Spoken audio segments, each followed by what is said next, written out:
From the newest developments in realty and construction to the hottest trends in design lifestyle. We bring you the top thought leaders, most trusted brands, and the most exciting projects in the industry. To guide you in acquiring, building, and living in your home wherever it may be. I'm Jules Cruz. I'm John Aguilar. And I'm Isa Litton. Come home to Realty TV Podcast. Welcome to Realty TV Podcast. Real estate investments are definitely exciting, but it takes a certain finesse to get it right and make the most of it. Realty TV Podcast is here to guide you through bringing you the hottest real estate trends, newest developments, and most trusted thought leaders to pave your path to real estate success. This is a spin-off show of Philippine RealtyTV, the first real estate and construction TV show in the Philippines, airing since 2008 and now on its 18th season. Philippine RealtyTV is the top-of-mind television medium for anything related to the real estate and construction industries. Now, we welcome you to its new podcast form. Realty TV Podcast will present more in-depth discussions and features on everything real estate. Realty TV Podcast is available everywhere you listen to your podcast and also has video versions on YouTube and Facebook. Greetings to our listeners from the Philippines, Asia, and beyond.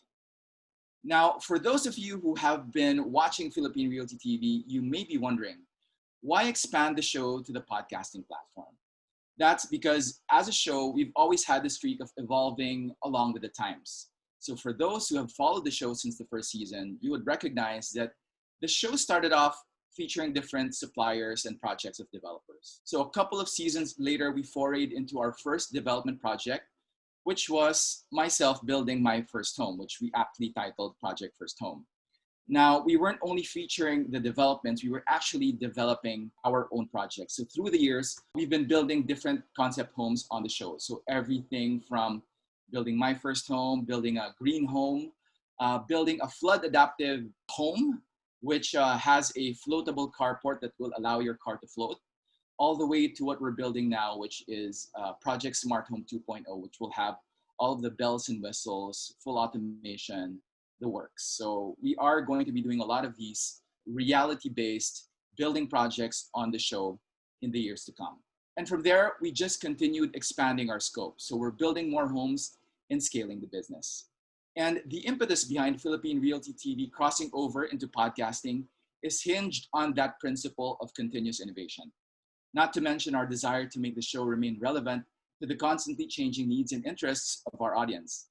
We realized that with the growing popularity of podcasting, not only in the Philippines, but worldwide, this is a new and exciting way to continue reaching the dynamic real estate market and provide them with the latest scoop in the industry. Here on Realty TV Podcast, we'll be having 3 different segments so that we can cover as much ground as we can. The first one is Realty Spotlight. So here we'll be featuring different developments, whether they're residential, commercial, or industrial projects. The second is Realty Talk, which is a thought leadership series where we'll have discussions with some of the most renowned figures in the real estate industry. And the third is Supplier Showcase, where we get acquainted with the best of the best industry suppliers today. So that's a lot of ground to cover. And I will introduce to you now my co-hosts in this journey. First off, I'll introduce to you one of my co-hosts for the show. Her profession is, well, she's a real estate marketing executive, but her passion lies in interior decorating. And it's a passion that she shares through her blog, The Style Hobbyist, and her YouTube channel, Jules Styles. Please welcome to the show, Miss Jules Cruz. Hi, Jules. Hi, John. How are you? Thanks for having me. Yes, wow. It's great to have you here, Jules. You know, we've known each other for a number of years. You were with the Century Properties Group. Yes, until today, yes. I've been with the industry along with you, and I've seen your company grow, and I'm so happy to be part of your journey right now. You know, Jules, before, I think we had like this typical client and service provider relationship where we were the service provider because we featured the projects of your company. But But right now, we are in a very unique time in history where people like you have a quote unquote gay job, but you get to exercise your creative passions in other ways and also as a side hustle. So talk to us about first, I guess, your role in your current company right now, and later on we can get to passion, which is interior decorating. A little bit of background, though, John. I got acquainted with real estate at a very young age because my mom was a realtor. That's how they call it during the 90s, diba? I used to attend open house sales with her, seeing her win icebreaker sales. And to me, at that time, I was fascinated by it. She was selling house and lots outside of Metro Manila. And that's how she practically took care of us.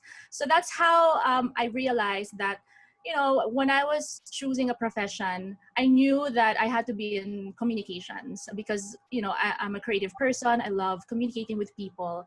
And I was choosing the industry to be part of. And I asked myself, what do I want to have when I grow older? What's my ultimate aspiration? And the answer was simple: to have your own home. I want to have my own home. I want to build it. I want to Like a invest lot in of people, yes. right? Like a lot of people. It's an aspiration to all of us.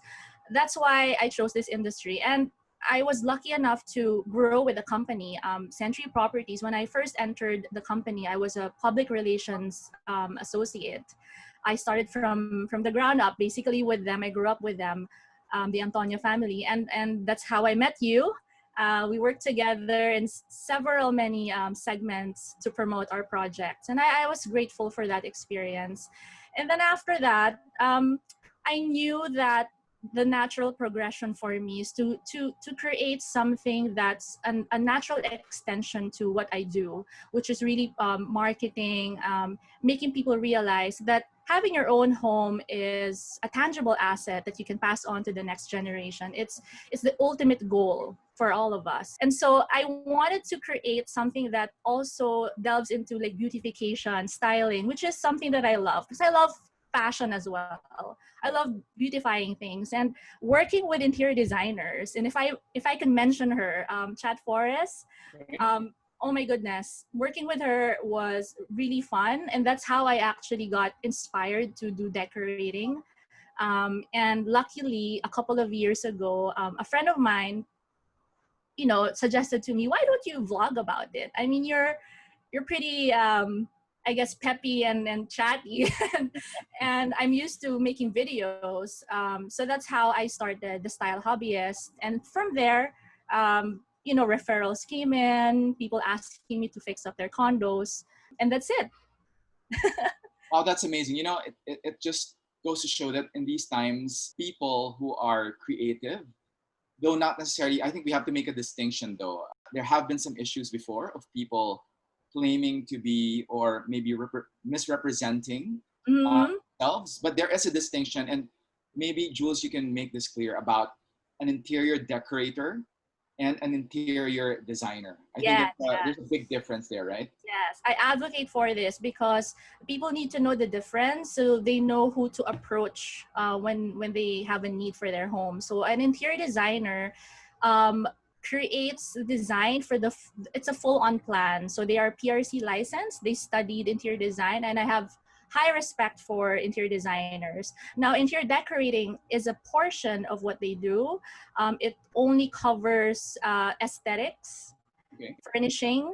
We're not allowed to break down walls Okay, or nothing structural. nothing structural. So something simple. So, but there is a market for it because there are clients who have very minimal needs. They just need someone who has a good taste, a good eye, to help them furnish a home. So that's how I thought, of course, I'm in marketing. I had to create a niche for myself to become, to make it a side hustle of mine. And I'm happy to service homeowners who have very little budget, and making them feel happy about their space. Yeah. It's a very interesting time we now live in, Jules. Yeah. Right now, I see, for those who are just listening on this podcast and not viewing it on YouTube and Facebook, you're in your condo. And I Yeah. know for a fact that you just recently moved in to your condo The whole backstory behind how this happened. You were supposed to get married March of 2020. Yes. Uh, take us through that, I would say, horrific experience for Oh, you. oh my gosh, John. Yeah, we were supposed to get married March 28th to be exact. And then 2 weeks before that, lockdown happened. So, yeah, of course I cried like a real bride. I thought I wouldn't, but yeah, I thought I was a chill bride, but I cried. And yeah, so we had to postpone it because, of course, for the safety of our guests. And then to top it off, we had to move into our new home. It's been turned over months ahead, and of course we were living with my in-laws, his parents. So we had to move because of health reasons as well, because we also need to go in and out of the house, and we didn't want to risk our parents' health. So imagine the height of the pandemic and moving into your new home, hauling stuff. I mean, imagine that, hauling sofa, furniture. It was the highlight of my interior decorating career, Oh wow. because I had to accept that I can't fully style it yet, given the current environment, the situation we have right now, and also for practicality reasons. But that's an experience, and I also want to share that, how to navigate through this situation right now, how to furnish our homes. And I think this podcast is a good venue for service providers, for suppliers, for businesses to showcase what they have online, just so people don't have to leave their homes and see where they can buy the latest furniture and accessories. So I think this is a very timely move for you, John. Thank you, Jules. I'm also building our family home right now. So our story is we tore down our house. So it was supposed to be a renovation, but we found that basically the skeleton of the house could not take the new design because we wanted higher ceilings, bigger footprints. So we tore the whole house down instead of it being a renovation project. So what happened is, as we're building, we find ourselves renting another house. And because of this pandemic, we ended up extending the timeline. So we got evicted out because our lease expired. And now we're living with my in-laws. So this is also a very challenging time, Jules, for us, my family and I, because yeah, we're building a house amidst this pandemic. So it's difficult because we still have to go to the site. We still have to, I guess, subject ourselves to unnecessary exposure, but it's something that we have to do. So I think, given the way we are struggling now, I think this will also be something interesting that we can share also with the listeners of the podcast. And we feel that moving forward, I think after we build the house, there are a lot of interesting things that right now we find will be different when we move in. I think this pandemic has only hastened not just digitalization, but also a renewed way of looking at our homes. And as we know now, it's really a place where we now work, play, rest, and do everything that we do. So, like you, it's a struggle for us as well. And I'm hoping that well, at least I got married already, right? that's out of the way, right? But for you, I wish that happened sooner rather than later. And I'm looking forward, Jules, to sharing your thoughts and opinions on the show. Yes, yes. I look forward to talking to industry experts. And also a good note, John, is 70% of incoming home buyers are millennials. Did you know that? Wow. 70%. So this podcast is timely and relevant because these home seekers are very studious. The millennial market like to study online. So I'm sure they would appreciate something accessible, information that's accessible, conversations that are relevant to them, and to make, help them go through the life-changing process of taking the step. So Jules, when did you exactly start your real estate career? When you Okay. came on board for corporate? Year 2007. 2007. 2007 to be exact. And at the age of 28, I invested in my very first house and lot. Wow. Yes, but it was a learning experience for me because at the time I realized I wasn't ready. All right. And that's a big realization that we should share as well. Acquiring a property is a big commitment, so you have to think about it very thoroughly. At that age, I thought I wanted a house and lot, and then I realized, why do I need a house and lot? I'm just me. I'm just by myself. I don't have kids. That's why I sold it, and then I moved into a condo in the Right. city. You know, I know of a couple of people who have done that. I mean, well, in the Philippines, it's a little bit different. I think in other countries, depending on the GDP, I think that can be done. But here in the Philippines, it's not that easy, right? I mean, Yes. ideally, you would want to move out and get your own place, but in reality, you find that it can be a little bit more difficult in the local context. But in your case, it's a lesson learned. It's a lesson. At least you got to sell the property, right? Because I know some really just have to foreclose on the property. And Yeah. And then I realized that condo living is for me because of the proximity to where I work, easier management. So that's how it all started. right. And right now, you are living in a condo. So where Mm-hmm. you are right now, where you're filming this, it's in your brand new condo, Mm-hmm. which you have not, although you are an interior decorator, decorated yet, I because haven't. I haven't due to health risks. We can't bring in too many workers. Also, I refuse to go out to buy because of the exposure. So I've come to terms with it. I told myself I'm gonna do it one part by part. Unlike with my clients, you know how it is. Full on makeover, and then you're gonna surprise them by the door. I like that. I those want that. reveal shows, those Yes, makeover and shows. then So somebody you do that. cries. You've done that. Done that several times. I just wasn't able to film the reaction because of course they're shy to be on Right. cam. But what's But the I did that process, whole Jules? thing. How do you do it? So you have a meeting with a client. So Yeah. take us through the process. So I have a meeting with a client. Normally they give me pegs because everything is online now. They make their Pinterest boards, which is easy for me. And then from there, I try to, I guess, understand their style and their taste. And then I create a quote for them and list it detailed manner. And then if they're okay with it, I move on with purchasing everything for them. And the agreement is they're not supposed to see the unit yet until I'm done. Jules, that's a lot of commitment. So how's this? They give you a budget Yep, and that's it. I mean, you that's it.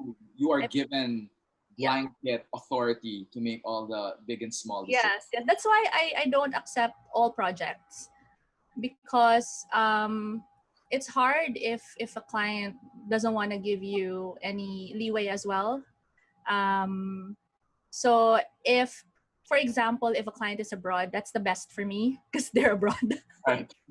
And I just finish everything for them down to the last. Sometimes some clients they don't have time to do it themselves. Down to the last like cutlery, I buy for them. Okay. So it's the whole thing. And remember when Airbnb boomed, short-term leasing. Remember that, right? Mhm. People were renting out their condos as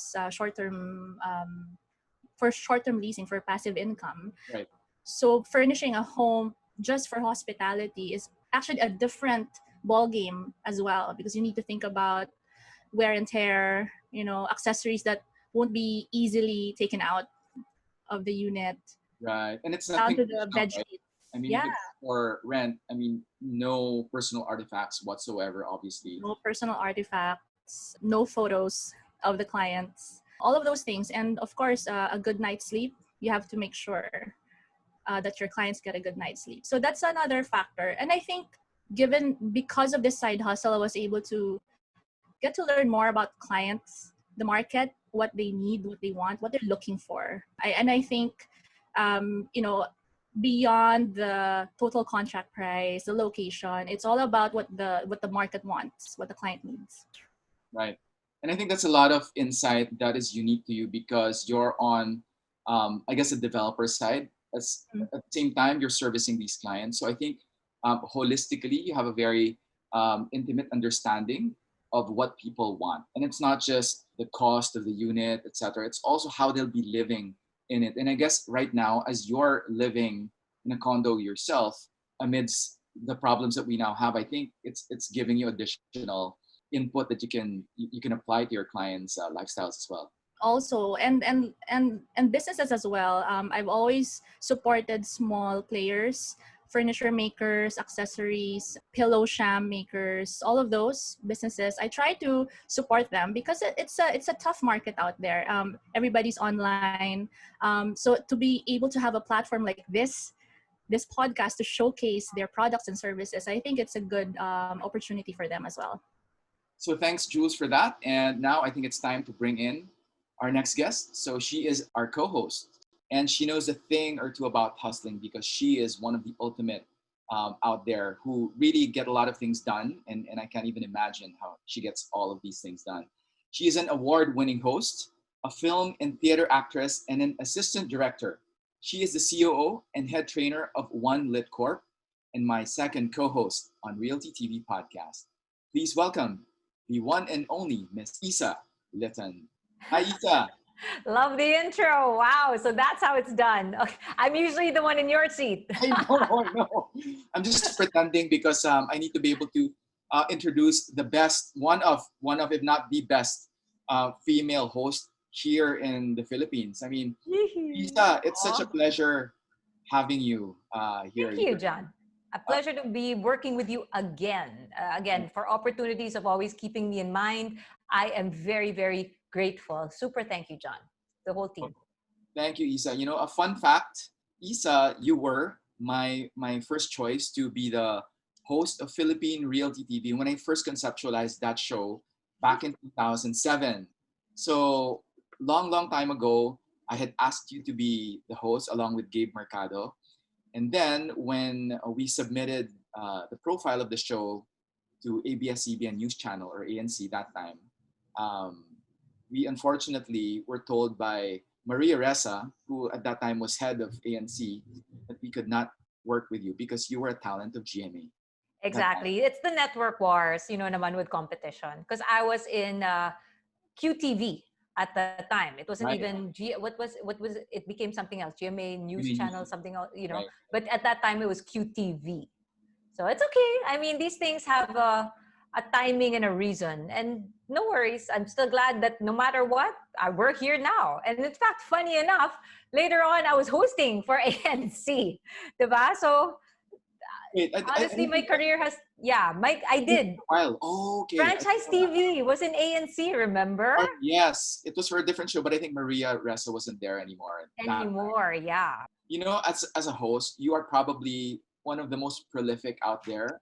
And it is very obvious because when I look at you, when I watch you, whether it's on stage or on TV, you are the kind of host where, you just give Isa Litton an outline.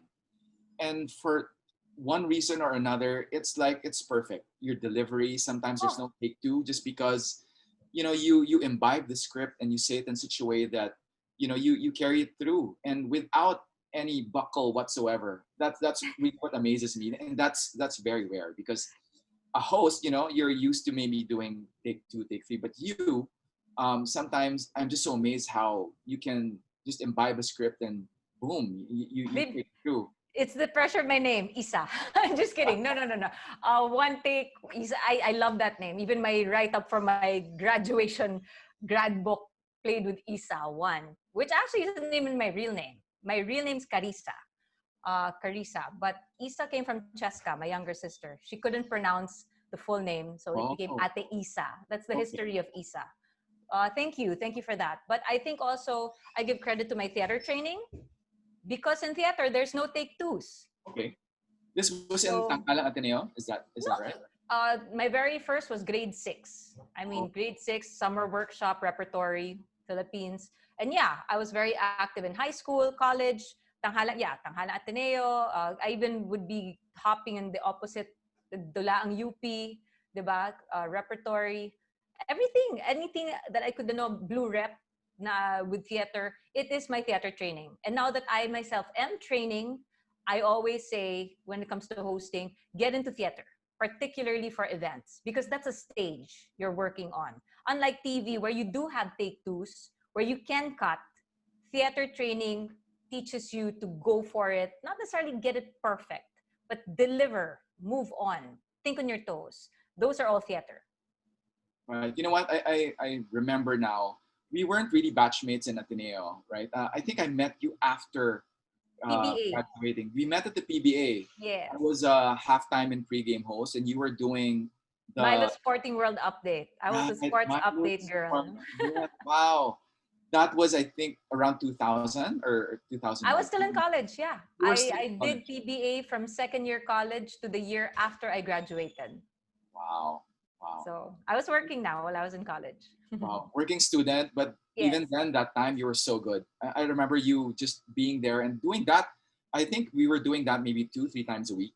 Yes, the Wednesdays, PBA. Fridays, and Sundays. So in school, Wednesday, Friday, it would work out naman eh. Kasi the games would be like what? Between 5:30 to 7:30. So my evening class, I'd actually sometimes go back to Ateneo Okay, for my evening after class. that.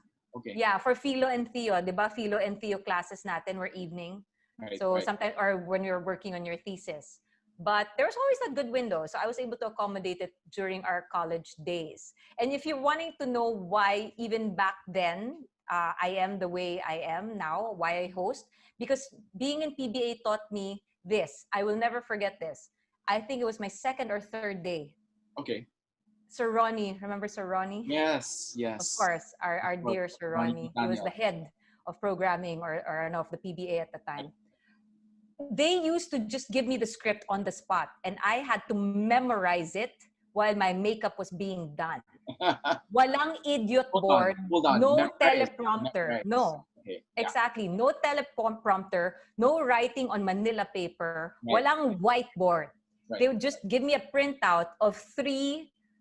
Again, it's updates, 3 news bits like on tennis, on NBA, on swimming, whatever other sports, diba? 3 updates lang naman. Yun nga, lang naman. But Right. I had to memorize it the moment I'd arrive and deliver in an hour's time. Live. Live. With no take twos. That's the difficult Again, part. live. The thing is, I didn't even have support. I didn't even have cue cards. So I had to memorize. And guess what? Of course, I couldn't deliver. There was a day I couldn't deliver. It was my second or third time. Huh? I froze for wow. 1 minute. Really? Live. So it was live and It was live. It was never taped. Okay. I was in the middle or at the side of the covered of the basketball court, and I was live, and I could hear sa headset nung floor director ko, Sir Ronnie, what's happening to Isa? And I was just this think of a blowfish, like, and then my mouth was just frozen in, like, I was like, tennis? Yeah, tapos na ako sa tennis. Baseball? You know what? It had to happen. I mean, it's not, and then after that, they had to shut me down. I mean, they like, take her off air. And so it went to break or whatever. It couldn't even be commercial break because commercial breaks are timed. Alam mo yan, diba? I ran straight to the bathroom, cried my eyes out, went home. And I think either it was at a Wednesday or a Friday, whatever. But I knew I had to report back. And when I came back, I was ready. And I delivered flawlessly that day. But you have to fall. I mean, no journey's easy, right. But it was a learning experience. And I don't know if that clip is still around. I really was, to my head, it was a full minute. If you have no concept of time, especially kung napapahiya ka, a moment seems longer than it is. Right. But it humbles you. Drags on, right. Teaches you, diba? So I was never the type na when you fall naman, I mean, that's life. When you fall, just get back up. And that was just one of those instances I had to learn that. Wow. And again, did it have to get to that para lang matulungan ako na finally give me cue cards, finally give me at least a Manila paper writing of at least the names of players or the score, diba? It was something like Federer beat something with a parang 4-love, whatever, blah, blah, blah. I mean, it's 3 news updates. It sounds so easy now in hindsight. But come on, you're talking to a second, third year college student. That was my second TV show. Doing it live. My first TV show was all taped, but this was live. So that was my first experience of live. And ever since then, I've been on my toes. So it's part of the journey. Humbling. Yeah, well, to begin with, I can't imagine the Isa Litton ever freezing in front of a camera. I mean, to me, that's like alien concept to me. Because I had to go through those. Yeah. So yeah, everybody starts somewhere. No one starts off perfect. No one starts off a master. Diba? So that was part of my journey. And I share that story. I share that story till this day when I do workshop, when I'm asked, because it's never perfect. Everyone has their stories. Right. You know, I have my own story, my own PBA story, because that time I was TV reporter for Channel 9. So Ronnie Nathaniels, because I had met him in Philippine Sports Writers Association event, invited me to audition for the PBA. And I said, okay, fine. So I made it to the auditions. And apparently they liked me. But what happened was I was hosting the pregame and halftime of the PBA. But deep down inside, I was really passionate about basketball, right? So what happened to me was it would have been a dream job for other guys my age that time, you know, Oh. just out of college. But to me, it was like I was interested in other things, but this might be a stepping stone for something, right? But to be honest, basketball is not something that I was really, really passionate about. So what happened was, I was doing an okay job, but I remember this one time, very, very distinct in my memory, where because my partner was Chicky Roa, and she's like a veteran who's so, so good. I mean, she's a master MC host as well. And I remember there's this one conversation that we have on cam, wherein I said that I forget what team it was, but I actually said that the other team was ahead rather than the other team, and she had to correct me, right? And I think that was a very pivotal moment, not for me, but for the Viva Vintage team that day to finally say, you know, John, maybe this is not the right thing for you, right? So, make no bones about it, but I got axed that day. And I felt that, I had it coming because I knew that I was not giving my all. I Yes. knew that time, my passions, I think, lay somewhere else. And It takes guts to admit that to yourself, huh? It takes yes, guts, John. because it hurt. I mean, you one day you're out there being seen by millions of people. You're live in front of camera.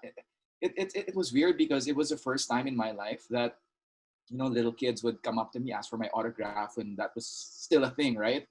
But it's also very humbling and also makes you realize that if you're not 100% committed to what you're doing, you are It's going not worth it. yes, It's and not you're worth going it. to encounter failures like that, like what happened to Yes. me, right? Because I was not fully committed to it. And because of that experience, I think it also lent a lot of desire on my part to succeed, but not maybe in something else. Yes, to find what you really want. That's very true, huh? Because also, I love the opportunity because I was hosting in PBA. The year I graduated, Boss Vic offered me a sales job. So actually, the year 2001 to 2002, or a little, I don't know if it went to 2003. I wasn't just a host, or I wasn't just doing the Milo Sporting World update, but I was a sales AE. And Right. yes, you have an opportunity to earn in the seven-figure. It's sales. You get commission. And I was a fresh grad, but my heart wasn't in it. Right. And even if you're good at it, because for me, do the task, do the job, do it well. Those are my standards. That's my philosophy in life. Whatever's given to you, do it well. But you're right. No matter how great you're at it, you are at something. If your heart is not in it, it's not worth it. And Isa, one thing that I think is very unique with you, just because you're such an in-demand host, is that you've hosted a lot of these launches for different real estate developers, right? You are the master of masters of ceremonies. It's like when you put yourself out there, people will listen. Um, I'd like to get your opinion on, from the many, developers launches that you've hosted. Is there any trend that you feel you've seen in the past that's continuing up till now, or do you feel there's something that's quite new with especially now you're doing a lot of these online virtual press conferences and events and all that? What do you feel is coming up in terms of the real estate industry? If not necessarily coming up or if not necessarily called a trend, but finally lang na ginagawa na talaga, it's sustainability. Okay. You really have to think of, it's not just environment. Again, sustainability, there's a trio. It's a pyramid, diba? People, economy, environment. Those are the three things when you talk about sustainability. And it's not just for certain real estate groups, but it's really being echoed everywhere. Any industry, everyone talks about sustainability na. And then real estate, you know, people sometimes would scrimp on materials or on the design. Basta, one size fits all, you know, whatever. Right. There's different ways of talking about, basta, this is our way. But now it's leveling that field because you do want to think of the future. This isn't just na 5 to 10 years guaranteed. No, it's forever. It's really thinking about the future. So sustainable, and it's been around forever. If you think about it, kahit 60s, 70s, iniisip na yun eh, diba? Right. Diba? I mean, design, people say, yeah, it shifts. Design, you know, obviously 60s look or 70s look is not what you see now, pero it's the idea are behind it. Good ventilation, maximum use of sunlight, of energy. Think of the people working in there, living in there, diba? Na it's not just a space. It's not just a box. Yeah. So So Isa, sustainability. we always see you out there. You're in front of the camera, in front of the stage. We know your personal style, right? But what's your home style? Like, how do you relax at home? I mean, I see there over in your background, you have flowers. You know how to light These because you're from theater, right? I'm So still living, these are all my mom's stuff. My mom was a lover of antiques. She's talaga yung old Manila homes, yung malalaking windows na may kapis na sliding window doors. yes, Sliding yes. ano. That's my mom. And these are my mom's stuff. This is my setup also because I'm also doing the recordings for NCCA, National Commission for Culture and the Arts. So Okay. that abanico, diba? I brought all those out. Mag-change to, depending sa episode namin ni John. So, Depending but what this you- is, okay. yeah, I have some virtual background, pero it's okay. I still prefer actual space. So, you know, but my personal, to be honest, I don't have one yet. I'm developing it. So far, the only thing, I make do with what I have. Have I actually gone out and shopped and designed a space or have a space of my own? Before in my home, my first home, when I got married, syempre, you played around there. Pero no, my personal one, it's still a work in progress. A work in progress. So yeah, for now, definitely where I am at this point in my life, I like being around the stuff I grew up with. That's why I feel my mom's present. My mom passed away when I was 15.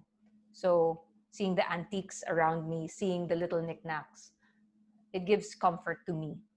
And again, in a time of now where, yeah, you have the means to just shop, home improvement and all that, I've actually been advocating use what you already have because times are tough. I remember seeing one of your Facebook posts where you said, okay, this is my setup.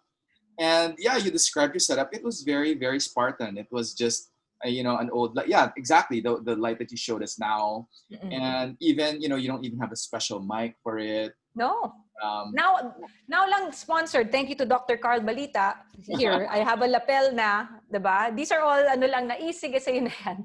I was like, hey, thank you. It comes in handy. So in your case, it's really, it's you. I mean, you don't have to sugarcoat or No. over decorate how you represent yourself because it's really you. You are the talent, and it's really what comes out of your mouth that is of value and not. Oh, but I teach though that it's important. A clean black wall. I mean, you do. I think this is the production side of me because I also did AD, assistant director work. I grew up in sets production, so I'm not just in front of the camera. Like camera levels, na level it up. Kailangan eye level. This is what I teach, by the way, in my online presence and delivery webinars. Being in a production set, observing people like cameramen, director of photographies, soundmen, production design, PD, all those. I learned. So pagdating dito sa bahay, when I had to do my setup, I wasn't thinking about it na. Like, ayan pa nga, backlight, look at me, ayan, di ba? Nice. So those were the basics, the key, the fill. And I never went to school. Well, I did. Yeah. We took it up in production naman in college under Direct Marilu Diaz Sabaya. Diba? We had to do your own short films. So yeah, production-wise, I absorbed it. And I just found myself automatically applying it at home. What would be your tip?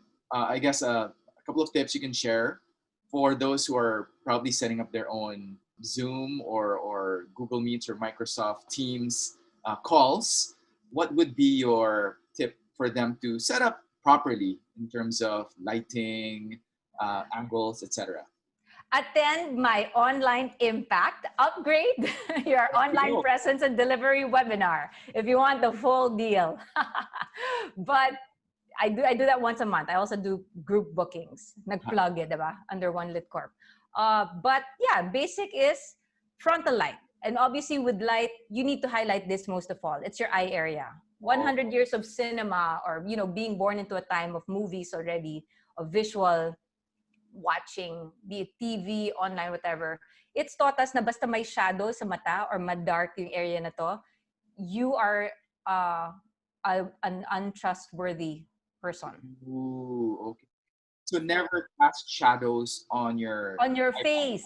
Because hello, look at the bad guys in any movie. Wait, I have a little bit of shadow right now. So do I look like a bad guy? I mean, I'm bald and... No, actually with you, I'd say a little powder. A little a little powder. A little powder. Yes. You need to mat up. Diba? But your lighting's great. Sorry? Yeah. Your lighting's great, actually. Okay. Yeah. So it should be, because I'm a TV producer. So yes, at least have to have that down pat, right? But yes, I do agree. My wife Monica did not give me. She usually gives me these blue paper strips. The oil. So good job, Monica. Oh yeah, I mean, if you want to get technical about it, fill is definitely, that's why it's called fill. If you have a light in front of you, it'll cast shadows. So you want to eliminate the shadows, but softly. So yun yung pang mga under your chin, at the side of your nose, diba? So that's what it's called fill light. I actually have 2 lights here, or 1 light lang. There are 3: key, front, fill to soften the shadows and to give you dimension. And last is you want to be separated from your background. That's why it's a backlight. And for me, I directly put it behind me. That's why I look like my halo glow, diba? Nice. Or just separate it para hindi ka mukhang part of the wall. That's why that lamp is also there. So lighting-wise, just as long as your face is illuminated. And then sound, you know what? Explore the medium.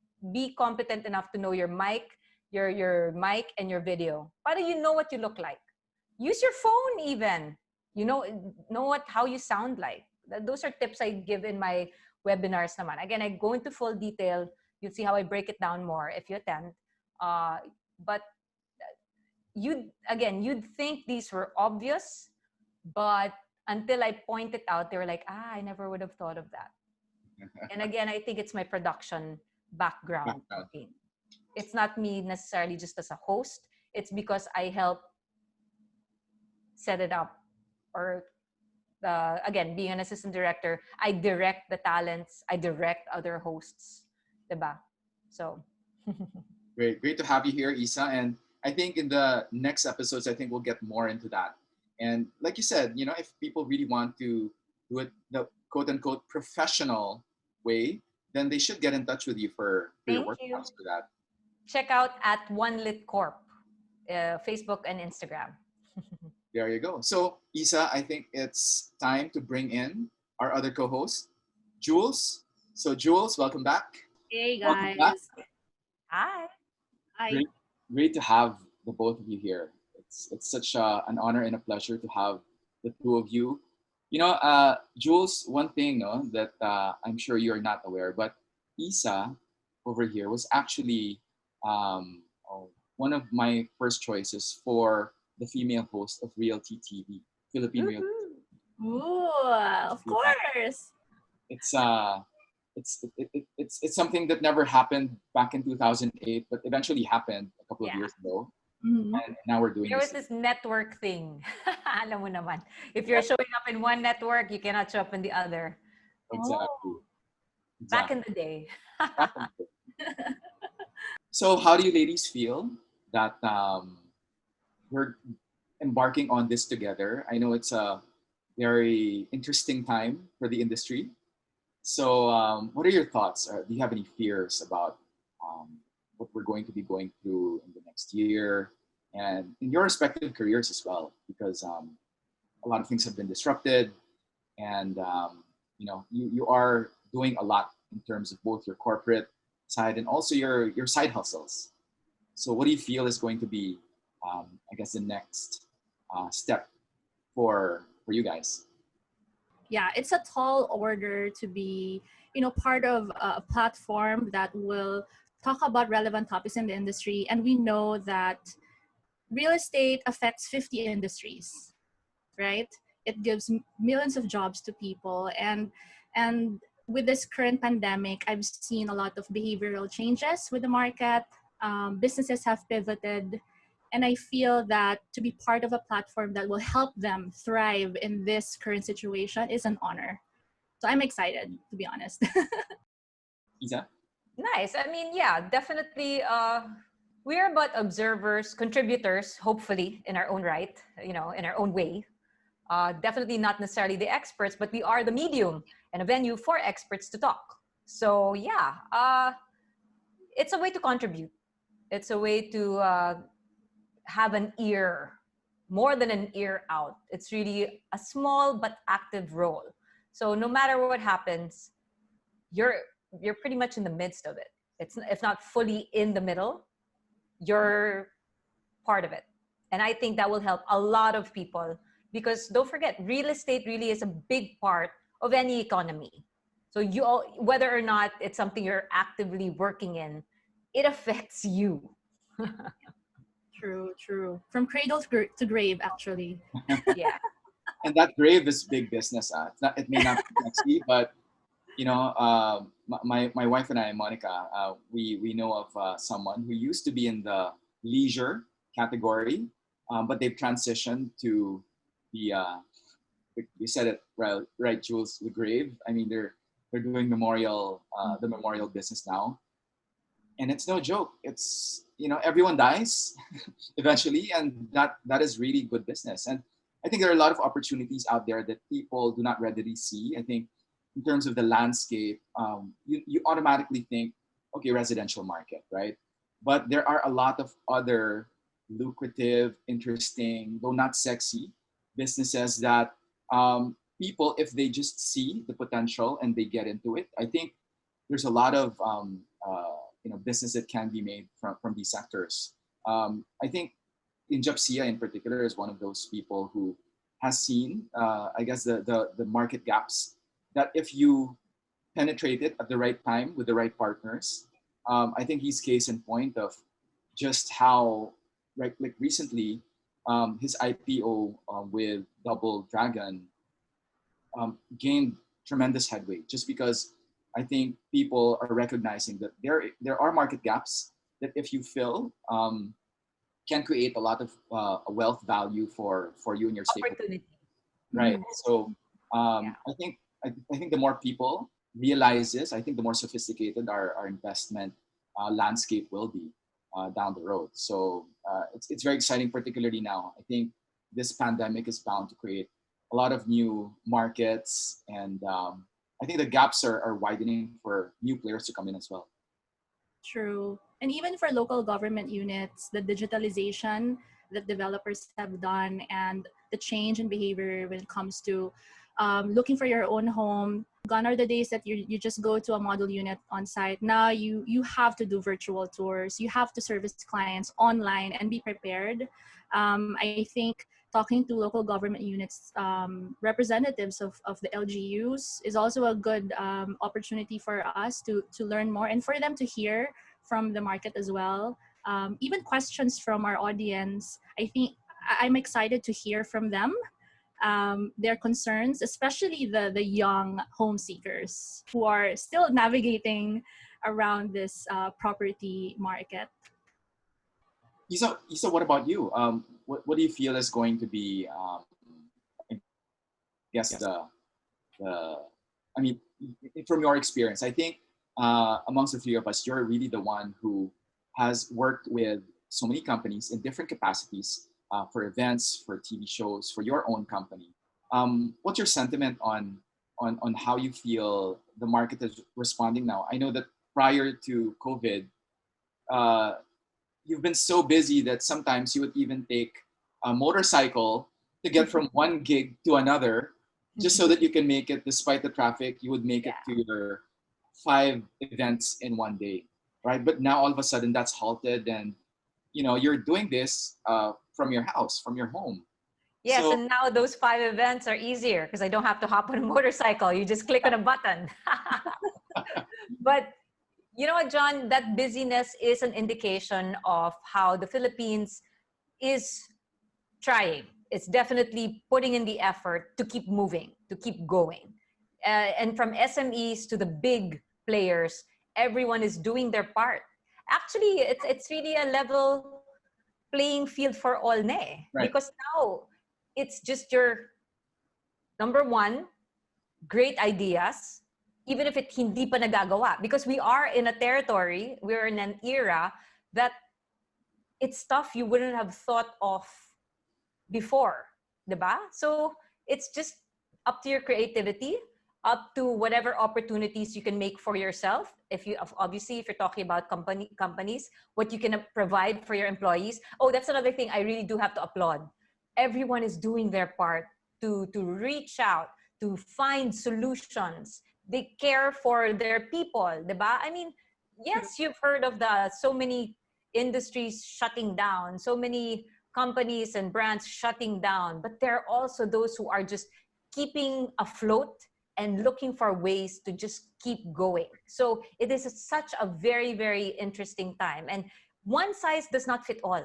Talagang you'll be surprised from the smallest of players. And this is a micro entrepreneur's play ground now. right. It's not anymore the big players. It's really every home is an entrepreneurial venture because you have something to offer. And as long as the pandemic is around, your market is your next door neighbor, 2 streets away from you, stuff like that. So it's very, very exciting. Sky's the limit. Right. Sky's the limit. And you're right, be it whatever company I'm exposed to, because I get to be part of their events, online events, they're not stopping. And when you hear the idea, some similarities, yes, but some also just out of the blue. And it's so interesting. Yeah, even Jules, you yourself, I think you started this small business also of, I think you're creating furniture right Oh, now. yes. Congrats! Yes. Because, well, I haven't been accepting interior styling projects right now because of health risks. And my fiance's business, my supposed husband nung March pa. But because of the lockdown, Isa, I wasn't able, you weren't here. Yeah, na-postpone. Don't worry. Wedding. It'll happen. And then, so we thought of creating an avenue for the workers as well to work from home. Because, hindi lang naman professionals or office workers are supposed to be working from home. We also have to give opportunities for laborers to also work from home and be safe from exposure. So we thought of creating rustic furniture pieces. These are easy to do. And what we did was, because of the work from home boom, people have been updating their workspaces at home, and we wanted to create a venue for them to order online, easy, safe, and inexpensive as well. So we've been creating work desks and all that to sustain also our workers' livelihood. It pushes you to be creative, to be resilient, and to move forward.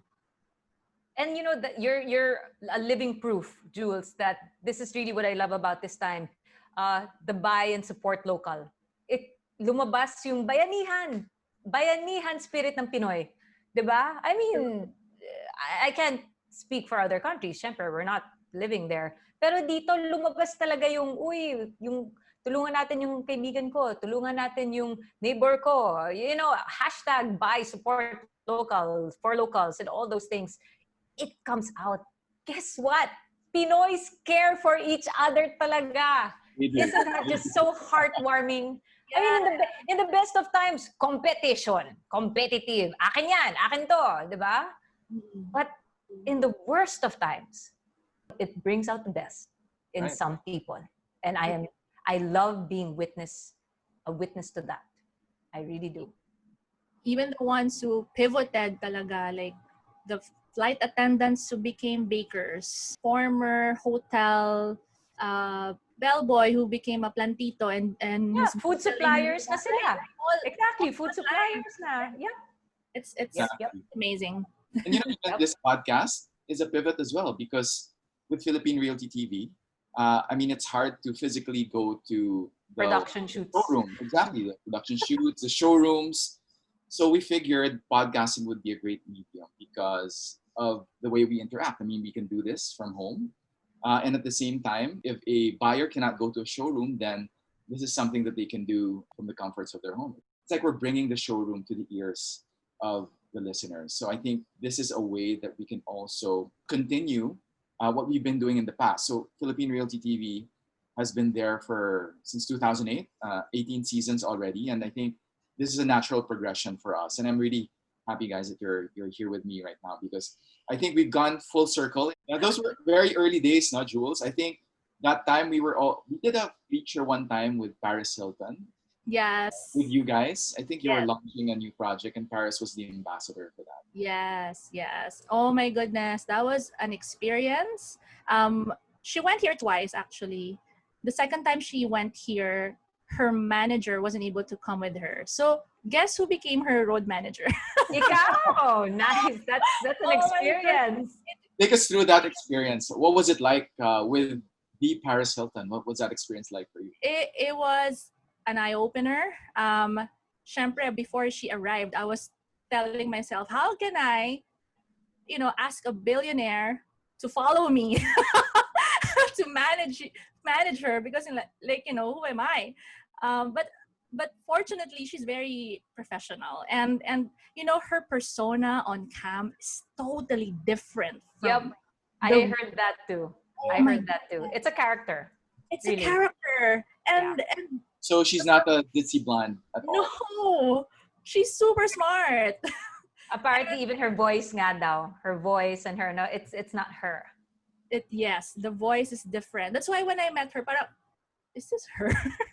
her voice sounds different, and she's a businesswoman talaga. From the moment she wakes up, the first thing, the first phone call is about her empire, talking to her people, and she's really conscious about the press. She really asked me, how was it? Are we gonna be on the front page and all that? So she's a serious professional, and it was fun working with her. And there was a time when all of the shoots were done, the events were done. We did the launch already, and then the photo shoots and video shoots. Then she wanted to go to the club to dance. And I was like, part of me wants to okay, party with her, but of course I had to be professional.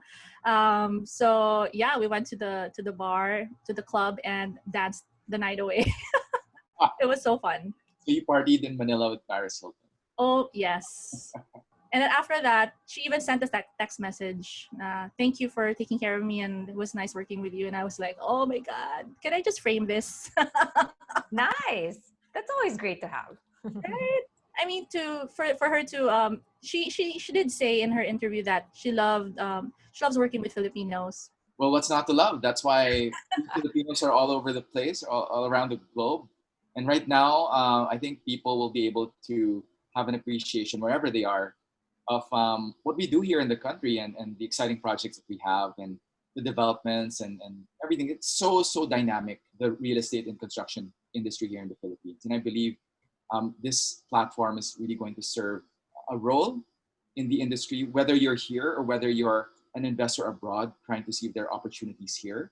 I'm thankful that the two of you are here on this journey with me because I think the next couple of years are going to be really exciting for both the real estate and construction industries here in our country. There's been a lot of talk about this continuous growth, which is quite unusual because with every cycle, there's bound to be a down cycle. But, so far we're proving that the industry is been very, very, what's the word, Jules?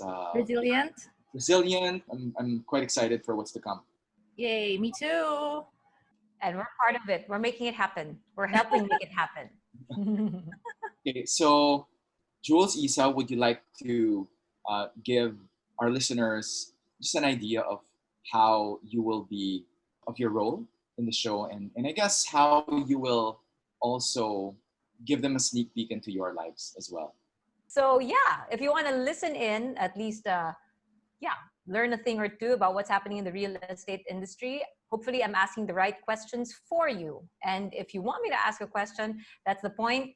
That's the whole point as well, that this is going to be interactive. We do welcome comments. We welcome suggestions. We welcome your feedback. So don't think that this is all up to us. We're simply a venue, a medium to be of service for you. So yeah, listen in the conversations. Isn't that what's amazing now? The world is so much smaller with technology. Information is literally at the tip of your fingers. All you need to do is listen. True. As for me, hi, I'm Jules, and I feel so lucky to be part of this industry. I grew up with the industry, and hopefully, my personal experiences and my attempt to learn more about the industry is something of relevance to your lives. If you're a millennial who's a home seeker, a business owner who's part of the industry, we hope that this platform will help you showcase your work, your craft, and also become a venue to start conversations, relevant conversations, questions that you may have that the Google hasn't answered yet. Listen to us. Maybe we can help you along the way. And yes, Isa's right. We welcome feedback, comments, suggestions. Just reach out to us and we can talk about it in our episodes. Yep. And finally, I'm John Aguilar. I started out in the real estate industry about 2008 when I started producing Philippine RealtyTV.